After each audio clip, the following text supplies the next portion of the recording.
2020 ප්‍රශ්න පත්‍රය පළවෙනි ප්‍රශ්නේ පස්වෙනි අනුඅංකය රෝමී ලකම් 5. ශ්‍රමික විභජනය ආර්ථිකයක නිෂ්පාදන මට්ටමෙහි ඉහළ යාම සඳහා හේතු වන්නේ ඉදේ පැහැදිලි කරන්න. ලකුණු 5ක ප්‍රශ්නයක්. නැවත කියනවා ශ්‍රමික විභජනය ආර්ථිකයක නිෂ්පාදන මට්ටමෙහි ඉහළ යාම සඳහා හේතු වන්නේ ඉදේ පැහැදිලි කරන්න. ලකුණු 5ක ප්‍රශ්නයක්. මේකේ ඔයා කරන්න ඕනේ පළවෙනි වැඩේ තමයි ශ්‍රම විභජනය කියන්නේ මොකක්ද කියලා හඳුන්වන්න ඕනේ. ඊට පස්සේ මේ අහන්නේ නොකිය අහන්නේ මේ ශ්‍රම විභජනයේ වාසි මොනවද කියන එක. හරිද? එතකොට ශ්‍රම විභජනයේ වාසි 5ක් හෝ 4ක් ලියලා මේ ගැන චූටි විස්තරයක් කරන්න ඕනේ. එතකොට මේ ලකුණු 5 ඔයාලට ගන්න පුළුවන්. හරි. ශ්‍රම විභජනය කියන්නේ මොකක්ද? ශ්‍රම විභජනය අපි කියනවා නිෂ්පාදන ක්‍රියාවලිය තනි පුද්ගලයෙක් විසින් කරනවා වෙනුවට සමස්ත නිෂ්පාදන ක්‍රියාවලියම තනි පුද්ගලයෙක් විසින් කරනවා වෙනුවට නිෂ්පාදන ක්‍රියාවලිය අධීර කිහිපයකට බෙදනවා. මේ සමස්ත නිෂ්පාදන ක්‍රියාවලිය නම් මේක අධීර කිහිපයකට බෙදනවා. මෙන්න මෙහෙම අධීර කිහිපයකට බෙදනවා. අධීර කිහිපයකට බෙදලා එක් කාර්යයන් සඳහා දැන් මේ සමස්ත නිෂ්පාදන ක්‍රියාවලිය අධීර කිහිපයකට බෙදුවම මේ දැන් මෙතන තියෙන එක් කාර්යයක්. එක් කාර්යයන් වෙනුවෙන් දක්ෂතා සපිරි ඒ කාර්යයන්ට දක්ෂතා සපිරි එක් ශ්‍රමිකයන් යෙදවීම තුළින් එක් ශ්‍රමිකයන් යොදවනවා. හරිද? මෙහෙම ABCD කියලා 4 දෙනෙක් ඉන්නවනම් මේ කාර්යයන් අතරට යොදවනවා.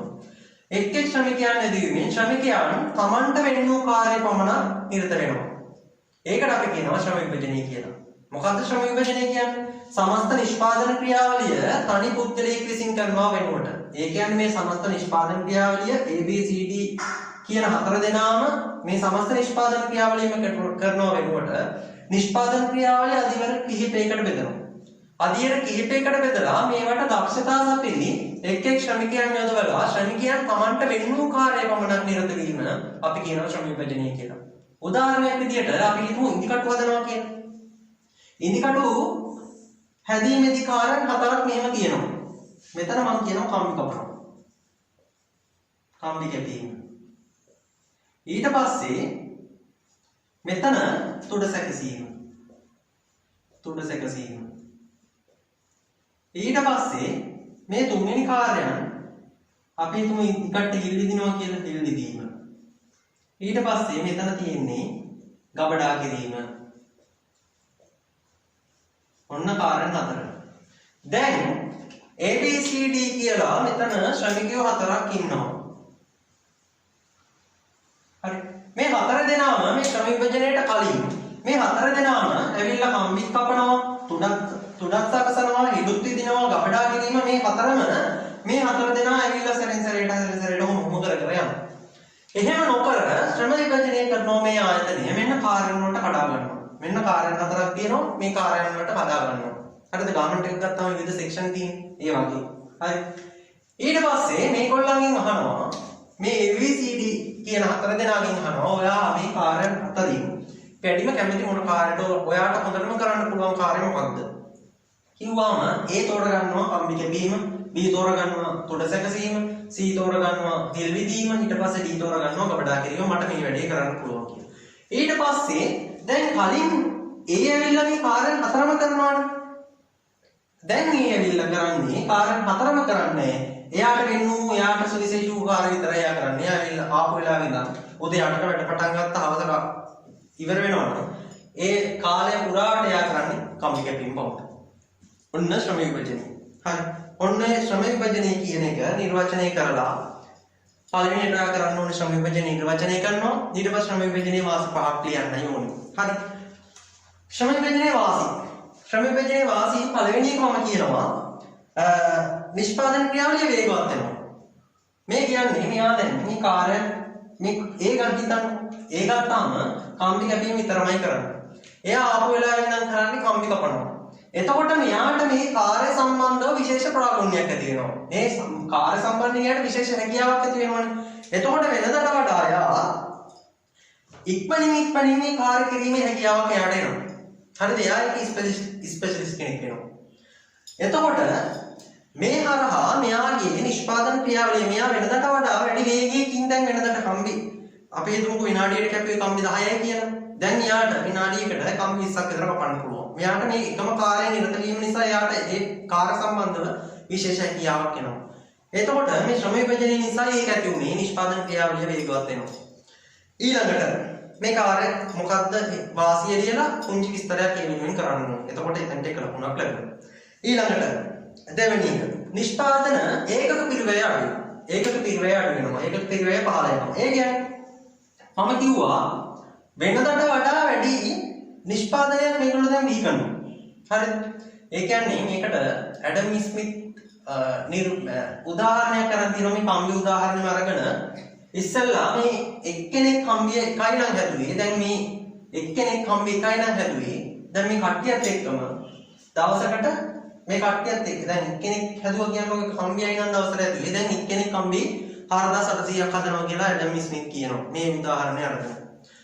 හරි. ඒ කියන්නේ දැන් අපි හිතමු උදාහරණයක් විදිහට දැන් මේ කට්ටියම එකතු වෙලා මේ ABCD කියන හතර දෙනාම එකතු වෙලා කලින් හැදුවේ කම්බි 100යි නම් දැන් අපි හිතමුකෝ 1000ක් හදනවා කියනවා. හැබැයි මේගොල්ලන්ට ගෙවන පඩිය දවසට වැඩි වෙනවද? මේගොල්ලෝ වෙනුවෙන් දරන කිරිවැය ඒත් ඒ ගානමයි. හැබැයි මේගොල්ලෝ වැඩිපුර නිෂ්පාදනයක් දී කළා. වෙනදට 100 හැදුවේ දැන් 1000ක් හදනවා. ඒකක පිරිවැය අඩු වෙනවා. කම්බියක් වෙනුවෙන් දරන ඒකක පිරිවැය අඩු වෙනවා. මෙන්න මේ කාරණාව පැහැදිලි කරන්න ඕනේ වෙනවා. හරි. ඊළඟට තුන්වෙනි වාසිය. නවෝත්පාදන හඳුනා ගන්න පුළුවන් වෙනවා. නවෝත්පාදන දී කිරීමේ හැකියාව. මේ කියන්නේ දැන් මේක එක් ශ්‍රමිකයා යාට වෙන්නු කාර්යය පමණයි නිරත වෙන්නේ. හරි. එතකොට වෙන්නු කාර්යය පමණක් නිරත වෙනකොට ඒ කාර්ය කිරීම සම්බන්ධව එයා අලුත් ක්‍රමවේද වලින් හොයා ගන්නවා. අලුත් ක්‍රමවේදයකට මේ භාණ්ඩ නිෂ්පාදනය කරන ක්‍රමයක් හොයාගෙන එයාගේ කාර්ය කරන ක්‍රමවේදයක් හොයාගන්නවා. එතකොට ඒ හරහා අලුත් යන්ත්‍ර සූත්‍ර නිපද වීමේ මාර්ගය ගොඩ නැගෙනවා. ගොඩක් ලෝකේ ගත්තාම ලාංකිකයන්ට ලෝකේ ඉල්ලුමක් තියෙන්නේ ලාංකිකයෝ වෙලා බොහොම කම්මැලිකමින් වැඩ කරන්නේ. එතකොට ලාංකිකයෝ Tamanට වෙන්න කාර්යයක් තියෙනවා නම් මේ කාර්යය ඉක්මනින් කරන්න ක්‍රමවේදයක් හොයාගන්නවා. ඒකයි ලෝකේ ගොඩක් අය ලාංකිකයෝ ඒ රටවල් වල වැඩට ගන්නේ. ඒ වගේ මේ ශ්‍රම විභජනයත් එක්ක තමයි මේ නවෝත්පාදන විහි වෙන්නේ. මෙයාගේ කාර්ය කරන්න අලුත් ක්‍රමවේද හොයා ගන්නවා. හරි. ඊට පස්සේ හතර. ශ්‍රමික කාලය ඉතිරි වෙනවා. ශ්‍රමික කාලය ඉතිරි වෙනවා කියන්නේ දැන් හිතන්න මේ එනවා. ආවට පස්සේ මේ කම්බිය කපලා ඊට පස්සේ තුඩ සැකසීමට ආයෙ වෙන තැනකට එයා යන්න ඕනේ. ඒකත් කරලා එතනට ගියාට පස්සේ මෙයා දැන් මේ කාර්යයට නැවත අනුවර්තනය වෙන්න ඕනේ. ඒ කාර්ය කරන්න ලෑස්ති වෙන්න ඕනේ. ඊට පස්සේ ආයෙ මේ කාර්යය කරගෙන එයා හිල්වි දෙන්නත් යන්න ඕනේ. එතනට ගියාම එයා එතනට යන්නත් කාලයක් යනවා. ඊට පස්සේ ඒ කාර්යයට අනුවර්තනය වෙන්නත් කාලයක්. එයාට ඕන විදියට මැෂින් එක හදාගෙන ඒ වැඩේ ලෑස්ති වෙනකොට එතනටත් වෙලාවක් යනවා. හැබැයි මෙයා දැන් ආපු වෙලාවේ ඉඳන් එකම කාර්යය නිරත වෙන්නේ. මෙයාට ඕන විදියට මැෂින් එක එකපාරක් හදාගත්තා දවසම වැඩ කරනවා. මේ තැනින් තැනට යන කාලයක් ඉතුරු එයාට කාර්යයට අනුවර්තනය වෙන්න එහෙම නැත්නම් හැඩ ගැහෙන්න යන කාලයක් ඉතුරුයි. මේ සියල්ල නිසා ශ්‍රමික කාලය ඉතුරු වෙනවා. ඊළඟට ශ්‍රමිකයන්ගේ දක්ෂතාවයට අනුරූපව කාර්ය තීරණය කරන්න පුළුවන් වෙනවා. හරි. මම කිව්වා A ගෙන් අහනවා ඔයා කැමති මොකටද? එයා දෙන්න දානවා B ගෙන් අහනවා ඔයා කැමති මොකටද? ඔයාට වැඩිපුර හොඳට කරන්න පුළුවන් කාර්ය මොකක්ද? ඊට පස්සේ Taman වඩා දක්ෂ එයාට ඒ කාර්ය සම්බන්ධ වඩා නිපුණතා සපිරි වඩා කැමති කාර්යයකට ශ්‍රමිකයන්ට වැඩ කරන්න අවස්ථාව තියෙනවා. මේ ශ්‍රම විභජනය නිසා. ඊළඟට මේ කාර්යයන්ට කෙනෙකුට ඔයාගේ උත්තරේ හරි මම පොඩ්ඩක් වැඩිපුර තව කියනවා. මේ ශ්‍රම විභජනයේ වාසි මේ 6ක් විතර මම මෙතෙන්ට ඔයාලට දෙනවා. මෙතනින් කාර්යයන් 4ක් 5ක් තිබුණා නම් ඇති. හරි මේ ලකුණු පහ ගන්න. අවසානයේද ශ්‍රමික පුහුණු වැඩසටහන් සකස් කරන්න ලේසි. පුහුණු වැඩසටහන් සංවිධානය කරන්න ලේසි. හිතන්න මේ කාර්යයන් 4ටම පුහුණුව දෙන්න ඕනි ශ්‍රම විභජනයක් නැත්තම්. හැමෝටම මේ කාර්යයන් 4ටම පුහුණුව දෙන්න ඕනි. එතකොට සාමාන්‍යයෙන් ගාමන්ට් එකක් කිලිතන්න ලොකු පිරිසක් ඉන්නවා. ලොකු ඉඩකඩක් ඕන. වියදම වැඩි.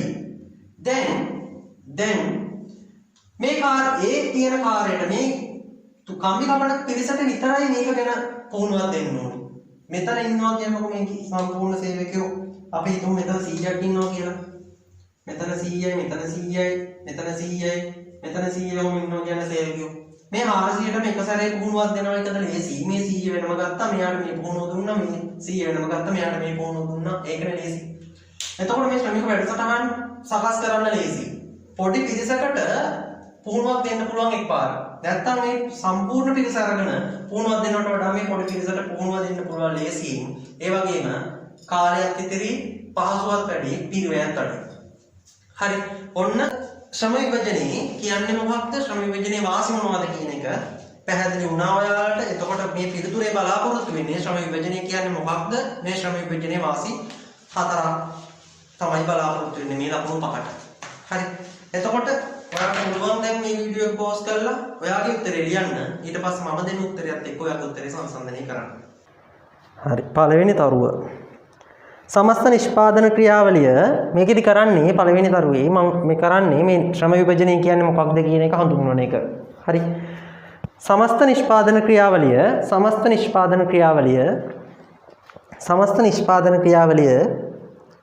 තනි පුද්ගලයෙකු විසින්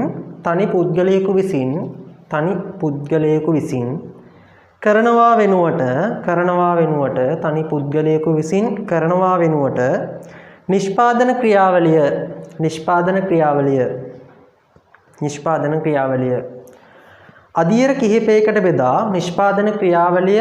අධීර කිහිපයකට බෙදා එක් එක් කාර්යයන් සඳහා දක්ෂතා සපිරි එක් එක් ශ්‍රමිකයන් අනියුක්ත කර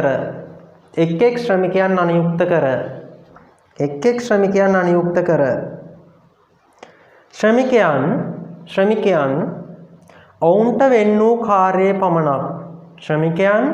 ඔවුන්ට වෙන් වූ කාර්යය පමණක් නිරත වීම ශ්‍රම විභජනය නම් වේ. ශ්‍රම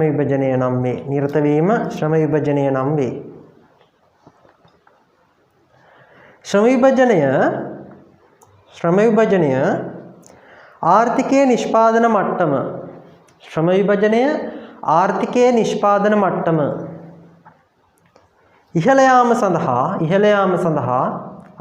නිෂ්පාදන මට්ටම ඉහළ යාම සඳහා පහත ආකාරයේ හේතු බලපානු ලබයි. මෙන්න මේ කාරණාව කියනවට ශ්‍රම විභජනයේ වචනය කරනකොට ඔයාට එක ලකුණක් ලැබෙනවා. ඊට පස්සේ ශ්‍රම විභජනයේ මේ අහන්නේ වාසි මොනවද කියන එක. හරිද? නිෂ්පාදන මට්ටම ඉහළ යනවා කියලා අහන්නේ මේ ශ්‍රම විභජනයේ වාසි මොනවද කියන එකයි අහන්නේ. එතකොට ශ්‍රම විභජනයේ වාසි 4ක් විස්තරات එක්ක තිබුණොත් ඔයාට ඒ ලකුණු 4 ගන්න පුළුවන්. පළවෙනි හේතුව නිෂ්පාදන ක්‍රියාවලිය වේගවත් වීම. ඒක යටතේ පුංචි විස්තරයක්.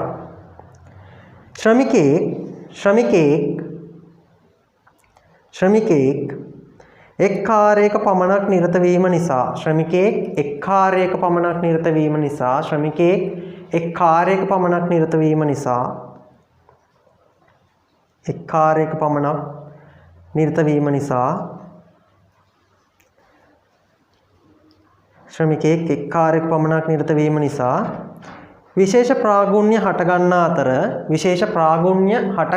අතර ශ්‍රමිකයෙක් එක් කාර්යයක පමණක් නිරත වීම නිසා විශේෂ ප්‍රාගුණ්‍ය හටගන්නා අතර එය ශ්‍රමිකයන්ගේ ඵලදායීතාව ඉහළ නැංවීම සිදු කරයි.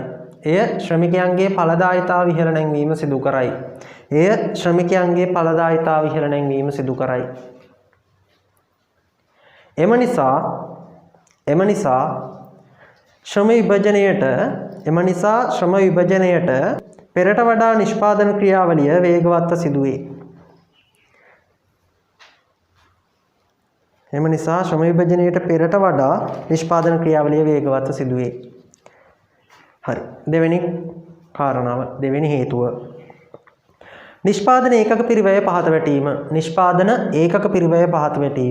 නිෂ්පාදන ඒකක පිරිවැය පහත වැටීම. ඒක යටතේ ලියන්න. වැඩ බෙදාගත් විට දිනකට එක් ශ්‍රමිකයෙකු නිපදවන භාණ්ඩ ප්‍රමාණයට වඩා වැඩි භාණ්ඩ ප්‍රමාණයක් නිපදවීමේ හැකියාවක් පවතී. වැඩි භාණ්ඩ ප්‍රමාණයක් නිපදවීමේ හැකියාවක් පවතී. එම නිසා භාණ්ඩයක් නිපදවීමට යන පිරිවැය පහත වැටේ. භාණ්ඩයක් නිපදවීමට යන පිරිවැය පහත වැටේ. භාණ්ඩයක් නිපදවීමට යන පිරිවැය පහත වැටේ. හරි. තුන්වෙනි කාරණාව, තුන්වෙනි හේතුව. නවෝත්පාදන හඳුනාගත හැකි වීම. නවෝත්පාදන හඳුනාගත හැකි වීම. නවෝත්පාදන හඳුනාගත හැකි වීම. ශ්‍රමිකයන්ගේ විශේෂ ප්‍රාගුණ්‍ය, ඒක යටතේ ලියන්න. ශ්‍රමිකයන්ගේ විශේෂ ප්‍රාගුණ්‍ය වර්ධනය වීම නිසා, ශ්‍රමිකයන්ගේ විශේෂ ප්‍රාගුණ්‍ය වර්ධනය වීම නිසා තම කාර්ය ඉටු කිරීමට, ශ්‍රමිකයන්ගේ විශේෂ ප්‍රාගුණ්‍ය වර්ධනය වීම නිසා තම කාර්ය ඉටු කිරීමට වඩාත් යෝග්‍ය ශිල්ප ක්‍රම හඳුනාගත හැකි වීම. වඩාත් යෝග්‍ය ශිල්ප ක්‍රම හඳුනාගත හැකි වීම. වඩාත් යෝග්‍ය ශිල්ප ක්‍රම හඳුනාගත හැකි වීම. ඒ ආශ්‍රයෙන්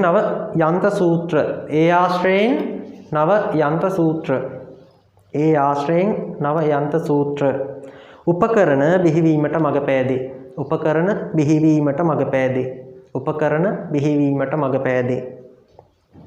හතරවෙනි හේතුව. ශ්‍රමික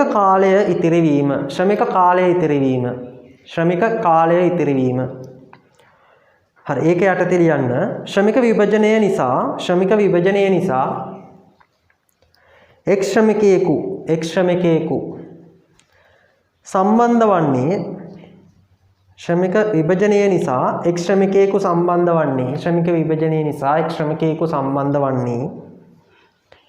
නිෂ්පාදන ක්‍රියාවලියේ එක් කාර්යයකට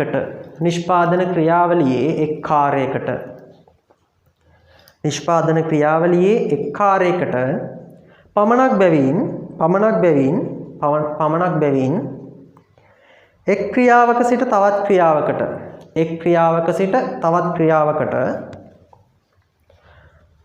එක් ක්‍රියාවක සිට තවත් ක්‍රියාවකට මාරු වෙමින් නැවත නැවත එම කාර්යයට හැඩ ගැසීමට යන කාලය ඉතිරි වේ. හරි, මේ කාරණා හතර ලෙව්වහම ඔයාලට මේ සම්පූර්ණ ලකුණු ගන්න පුළුවන්. අමතර කාරණා දෙකක් මම මෙතෙන්දී දෙනවා. හරි, පස්වෙනි එක ශ්‍රමිකයන්ගේ දක්ෂතාවලට අනුරූපව ඔවුන්ගේ කාර්යයන් තීරණය කළ හැකි වීම.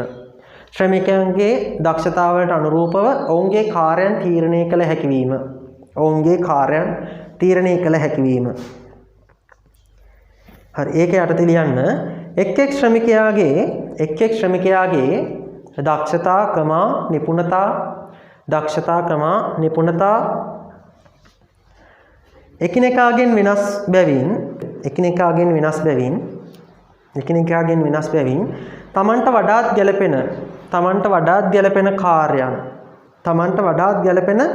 කාර්යයන් තෝරා ගැනීම මගින්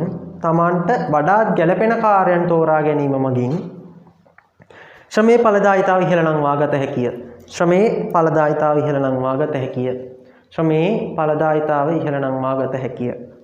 හරි, 6 වෙනි කාරණාව. ශ්‍රමික පුහුණු වැඩසටහන් සැකසීමේ පහසුව.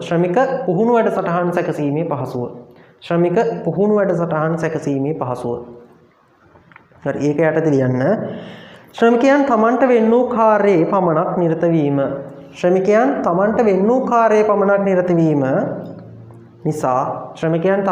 වූ කාර්යයේ පමණක් නිරත වීම නිසා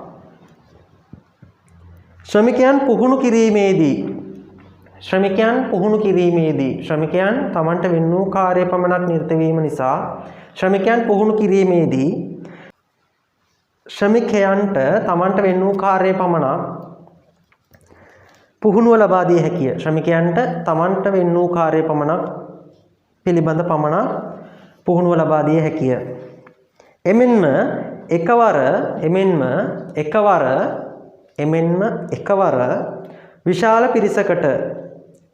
එකවර විශාල පිරිසකට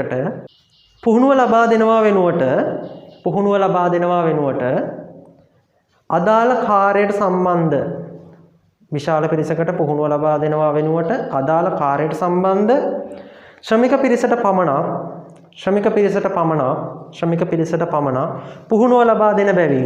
පිරිසට පමණක් පුහුණුව ලබා දෙන බැවින් පහසුවෙන් පුහුණු වැඩසටහන් සංවිධානය කළ හැකිය. හරි. මේ ප්‍රශ්නේදී මම කළේ මුලින්ම ශ්‍රම විභජනය කියන්නේ මොකක්ද කියන එක නිර්වචනය කළා. ඊට පස්සේ ශ්‍රම විභජනයෙන් කොහොමද නිෂ්පාදනයේ ඵලදායීතාව නිෂ්පාදන මට්ටමේ ඉහළ යාම කොහොමද සිදු වෙන්නේ කියන එකට අදාළව ශ්‍රම විභජනයේ වාසි ගැන විස්තර කිරීමක් කළේ. මෙතෙන්දී ශ්‍රම විභජනයේ වාසි 4ක් විස්තර කරා නම් මේ ලකුණු 5ක් ගන්න ප්‍රමාණවත්. මම වැඩිපුර කාරණා දෙකක් ඔබට දීලා ඇති. වැඩිපුර කාරණා දෙකක් ඔබට දුන්නා. ඒ එක්ක මම ලබා දීලා තියෙන පිළිතුරත් ඔබේ පිළිතුරත් අතර සංසන්දනයක් ඔබට කරන්න පුළුවන්.